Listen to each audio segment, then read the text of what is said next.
পেঁয়াজ তোলা বাইনে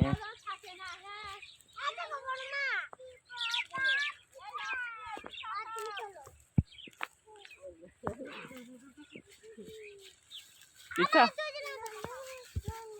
চলো চলো ওরা ওই দিক চলে গেল জানা তোর কাছে না তোরা চলে যাবি আমি শিবা পিঠা তোলো পেঁয়াজ তোলো পেঁয়াজ তোলো পেঁয়াজ তোলো পাঁচ নিয়ে 500 টাকা হাত দিবি আর পেঁয়াজ দিয়া আমার আব্বু পেঁয়াজ লাগাইছে, আমি পেঁয়াজ তুলতে চলে আসছি শ্বশুর বাড়ির থেকে। দেখুন কি সুন্দর পেঁয়াজ হয়েছে আমার আব্বু, কিন্তু আমার ভাইয়াটা নাই, ভাইয়াটা থাকলে তুলতো। শান্তু নাই।